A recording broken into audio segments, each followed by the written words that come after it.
రీసెంట్గా సమంత మీద కొండా సురేఖ గారు కామెంట్ చేశారు కదా, దాన్ని ఎలా చూస్తున్నారు? అది నాట్ యాక్సెప్టబుల్ అండి యాక్చువల్గా. అది పర్సనల్ క్యారెక్టర్ మీద అసాసినేషన్ చేసినట్టే.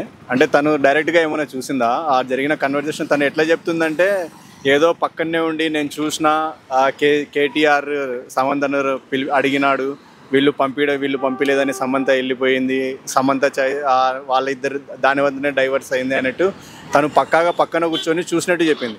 బేసిక్గా అది బేస్లెస్ కామెంట్. తన దగ్గర అసలు ఏం ఎవిడెన్స్ ఉందని ఆ కామెంట్ చేయడానికి, అంత పెద్ద కామెంట్ చేయడానికి. అది చాలా చిన్న విషయం కాదు అసలు, యాక్చువల్గా చాలా పెద్ద విషయము. అంత పెద్ద విషయము చేసేటప్పుడు ఫస్ట్ తన దగ్గర ఉన్న బేసిక్ ప్రూఫ్ ఏంటి? ఫస్ట్ ఆఫ్ ఆల్ ఆ బేసిక్ ప్రూఫ్ లేకుండా అంత పెద్ద మాట ఎలా అంటుంది తను డైరెక్ట్గా ఒక క్యారెక్టర్ మీద? అది కూడా సమంత అనేది she's not a common man కదా, షీఈ్ ఏ సెలబ్రిటీ. ఒక సెలబ్రిటీ మీద మీరు అంత పెద్ద అలిగేషన్ వేసేటప్పుడు మీ దగ్గర ఏం సాక్ష్యం ఉంది? ఫస్ట్ ఆఫ్ ఆల్ మీరేం సాక్ష్యం ఉందని అంత పెద్ద మాట అన్నారు. సో మీ దగ్గర సాక్ష్యం ఉంటే మీరు చెప్పాలి కదా. ఆయన వల్ల ఎవరైతే బాధపడుతున్నారో వాళ్ళ గురించి చెప్పడానికి ఆ కామెంట్ చేశాను, పర్సనల్గా ఏం అటాక్ చేయలేదా? అది ఎట్లయితుందండి? అది నాట్ యాక్సెప్టబుల్ అండి. అది పర్సనల్ అటాకింగే. డైరెక్ట్ తన సమంత పేరు తీసి చెప్పింది కాబట్టి అది డైరెక్ట్ పర్సనల్ అటాకింగే. అది కూడా కంప్లీట్ నాగార్జున ఫ్యామిలీ. ఆ నాగార్జున ఫ్యామిలీ ఏం చిన్న ఫ్యామిలీ కాదు కదా. సో వాళ్ళది చాలా పెద్ద ఫ్యామిలీ. అది ఇప్పటి నుంచి ఉండే ఫ్యామిలీ కాదు. నాగేశ్వరరావు గారు, ఎన్టీఆర్ గారు ఆ టైంలో ఉన్నప్పటి నుంచి నాగేశ్వరరావు గారు టాలీవుడ్లో నెంబర్ 1. సో అలాంటి ఫ్యామిలీకి సంబంధించిన కోడల మీద మీరు ఎట్లా అంటున్నారంటే డైరెక్ట్ వ్యభిచారం కిందనే మాట్లాడినారు. అది డైరెక్ట్ వ్యభిచారం కిందనే మాట్లాడినట్టు. సో కేసీఆర్ సమంతను పంపండి అని అడిగినాడంటే దేనికి పంపండి అని అడిగినాడు, డైరెక్ట్. ఈవెన్ కామన్ మహిళకు అది మీరు డైరెక్ట్గా అడిగినా కానీ తప్పేది. సో కామన్ మహిళకైనా కానీ తప్పే, అంత పెద్ద సెలబ్రిటీకైనా కానీ తప్పే. చాలా తప్పండి, చాలా అంటే చాలా పెద్ద తప్పు. తను మినిస్టర్ హోదాలో ఉండి బేస్లెస్ కామెంట్ చేయడం అనేది ఇంకా చాలా పెద్ద తప్పు. తన దగ్గర ఏమైనా ప్రూఫ్ ఉండి ఒకవేళ మాట్లాడింటే ఏదో ఇష్యూ జరుగుతుంది దాన్ని బయట పెట్టడానికి ఏదో ట్రై చేస్తుందిలేని అనుకోవచ్చు. అసలు బేస్లెస్, అసలు తన దగ్గర ఏ ప్రూఫ్ లేదు. ఏ ప్రూఫ్ లేకుండా అంత పెద్ద కామెంట్ ఇట్లా జరుగుతుంది? 100% కాదు. ఎందుకంటే ఎటువంటి ఆధారం లేకుండా ఒక సినీ ఇండస్ట్రీ మీద నింద మోపినట్టు ఆవిడ ఒక ఉన్నత స్థితిలో ఉన్నారు. కాంగ్రెస్ లీడర్ అయ్యిండు కూడా అసలు అలా ఎలా మాట్లాడతారు? కేటీఆర్ గారిని లాక్ రావడం, సమంతాను జోడించడం, ఇవన్నీ కూడా చాలా నెగిటివిటీ స్ప్రెడ్ అయింది. ఇది మట్టికి కొండా సురేఖ గారికి నేను ఒకటే చెప్తున్నా, ఆవిడ కూడా మంచి వ్యక్తే, నేను కాదనను. కానీ ఈ ఓట్స్ అనేవి బ్యాక్ తీసుకోవాలి ఖచ్చితంగా. ఈ ఓట్స్ అనేవి చాలా వరకు స్ప్రెడ్ అయిపోయినాయి, ట్రోల్ జరుగుతుంది.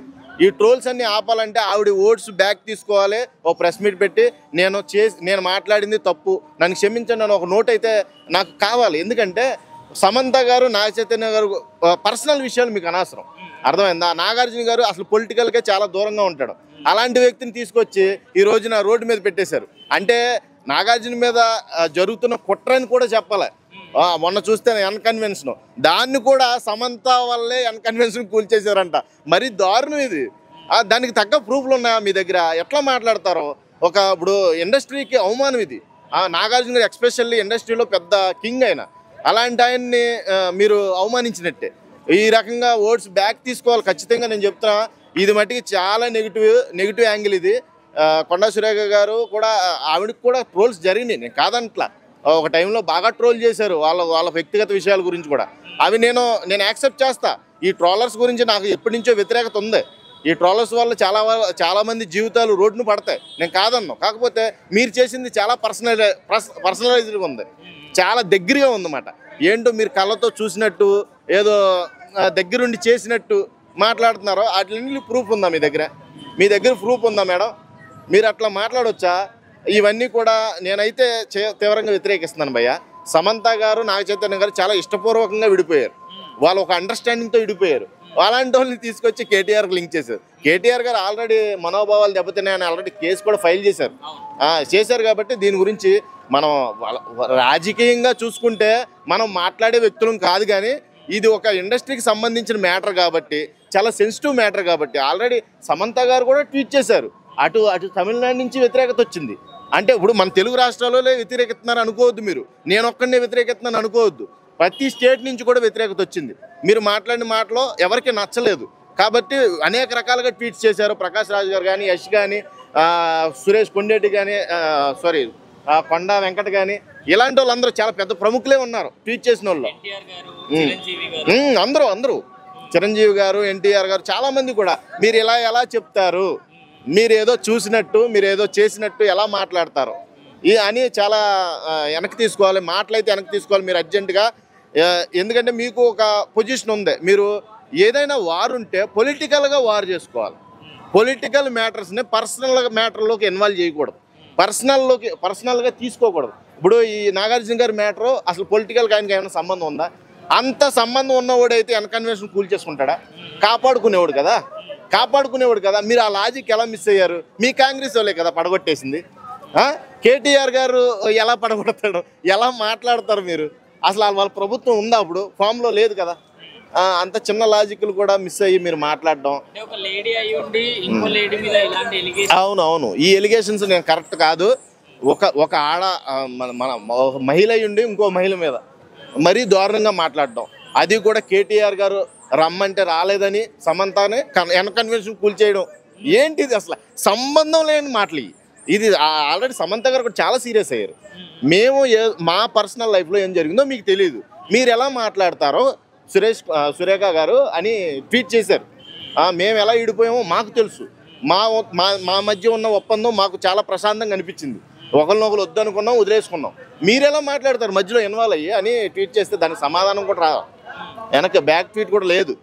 సురేఖ గారు ఎక్కడ కూడా నేను మాటల్ని వాపస్ తీసుకుంటున్నాను కానీ సారీ ఎక్కడ చెప్పలేదు. అంటే వాపస్ తీసుకుంటేనే చాలా మంచిది, వర్డ్స్ అనేది వాపస్ తీసుకున్నారు కదా, ఐ అప్రిషియేట్ దట్. కానీ ఎక్కడ కూడా నన్ను క్షమించండి అనే వర్డ్ మాత్రం ఎక్కడ చెప్పలేదు. అంటే అహం అడ్డు వస్తుంది అనుకుంటా, నాకు తెలిసినట్టు పొలిటికల్ ఇష్యూ అడ్డు వస్తుంది. ఎందుకంటే సారీ చెప్తే దిగజారిపోయినట్టు ఫీల్ అవుతారేమో వాళ్ళు, కానీ మాట్లాడేటప్పుడు అంత దిగజారే మాటలు ఎలా మాట్లాడారండి మీరు? కనీసం సారీ ఎక్స్పెక్ట్ చేస్తున్నారు అందరూ, ఒక సారీ చెప్పొచ్చు. మీరు వర్డ్స్ బ్యాక్ తీసుకున్నారు, okay, I agree that, very good, నాకు చాలా బాగా నచ్చింది. మరి ఒక సారీ చెప్తే ఏమైపోయింది? మీరు మాట్లాడిన దానికంటే సారీ పెద్ద ఇన్సల్టా మీకు? అంత దిగజారిపోయే తనం ఏమన్నా కనబడుతుందా మీకు అక్కడ? ఒక సారీయే కదా, ఇండస్ట్రీకి ఒక మొత్తం కలిపి ఇలాగ నేను ఏదో ప్రెస్టేషన్లో మాట్లాడాను, ఒక సారీ కోరుకుంటున్నారు వాళ్ళు, మీరు సారీ చెప్తే చాలా అప్రిషియేట్ చేస్తారు, అందరూ కూడా మెచ్చుకుంటారు కదా. ఏదో ఆవేశంలో మాట్లాడిన మాటలే అని తీసి పడేస్తారు, కానీ మీరు దానికి కూడా ఏదో వెనక్కి తీసుకున్నారు. చాలు నా ఉద్దేశ ప్రకారం మాటలైతే నేను వెనక్కి తీసుకుంటున్నాను, సారీ చెప్పినట్టే వెనక్కి తీసుకున్నానంటే నా ఉద్దేశం.